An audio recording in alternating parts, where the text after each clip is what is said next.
Let me tell you the secret that has led me to my goal. My strength lies solely in my tenacity. Science knows no country, because knowledge belongs to humanity and is the torch which illuminates the world. Science is the highest personification of the nation because that nation will remain the first which carries the furthest the works of thought and intelligence. The Greeks bequeath to us one of the most beautiful words in our language, the word enthusiasm, en theos, God within.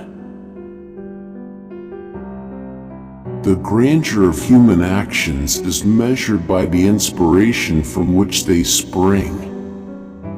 Happy is he who bears a God within, and who obeys it. Wine is the most healthful and most hygienic of beverages.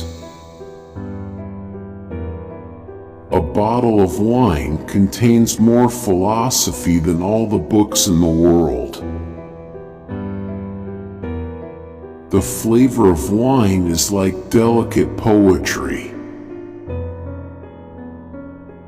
When I approach a child, he inspires in me two sentiments: tenderness for what he is, and respect for what he may become. It is surmounting difficulties that makes heroes.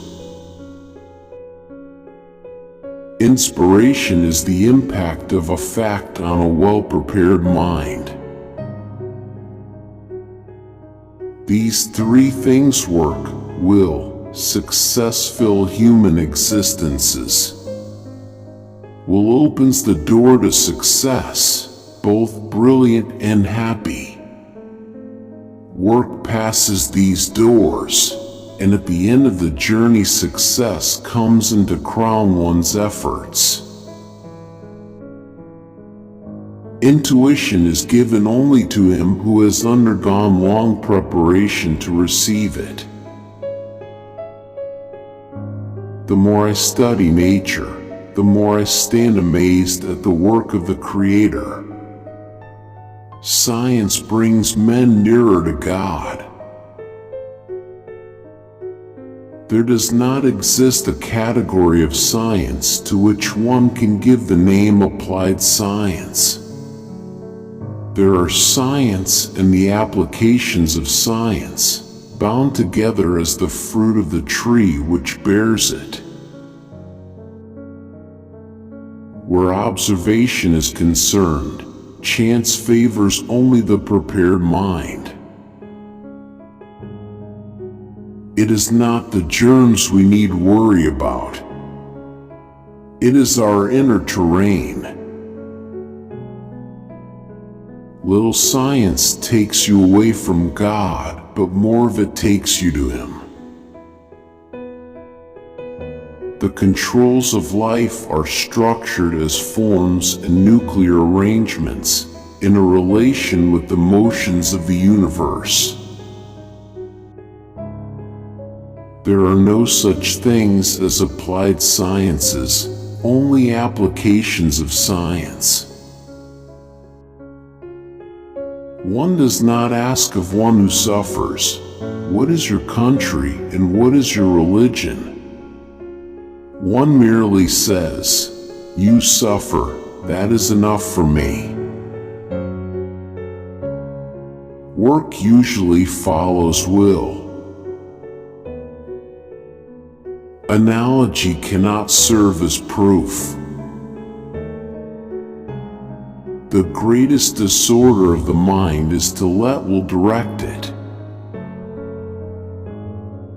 Whether our efforts are, or not, favored by life, let us be able to say, when we come near to the great goal, "I have done what I could."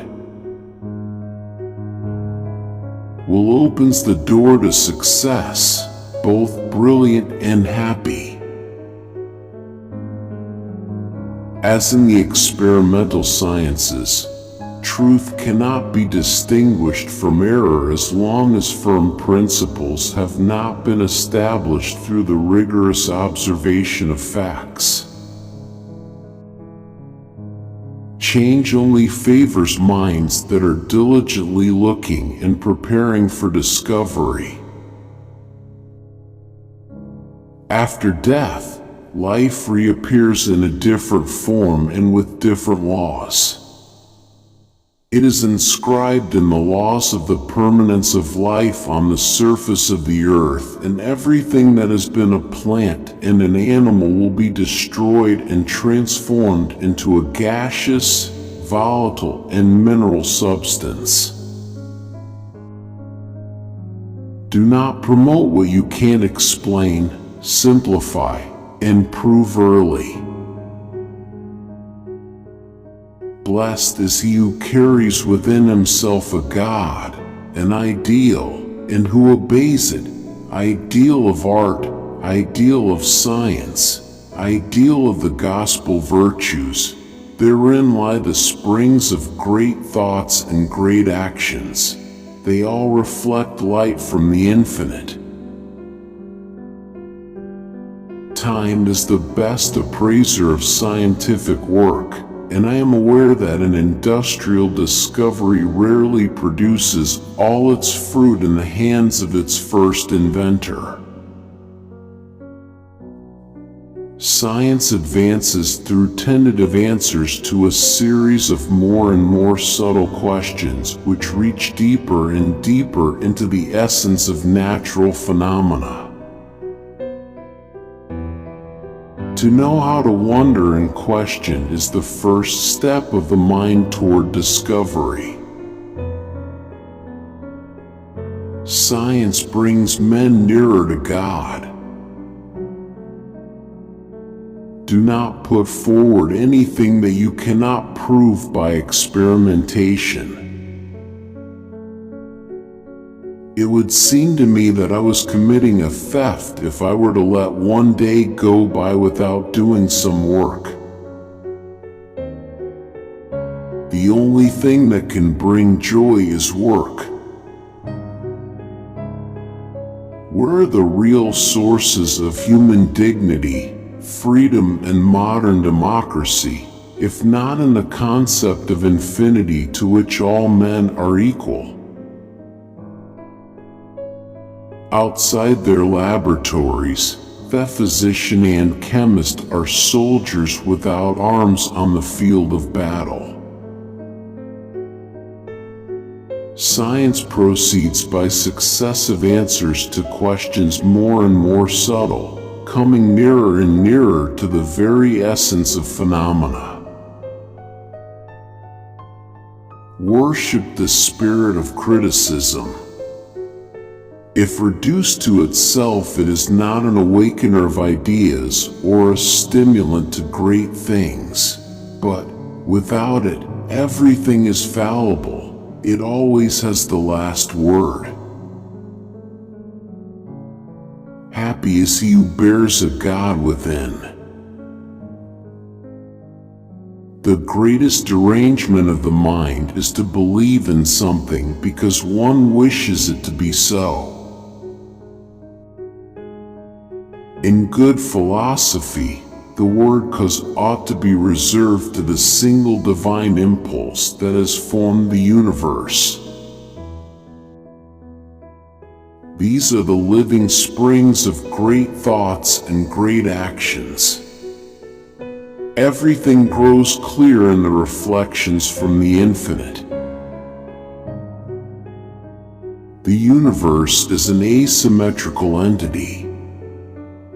I am inclined to believe that life as it is manifested to us must be a function of the asymmetry of the universe or of the consequence of this fact. The universe is asymmetrical, for if one placed the entire set of bodies that compose the solar system, each moving in its own way, before a mirror, the image shown would not be superimposable on the reality. If science has no country, the scientist should have one, and ascribe to it the influence which his works may have in this world.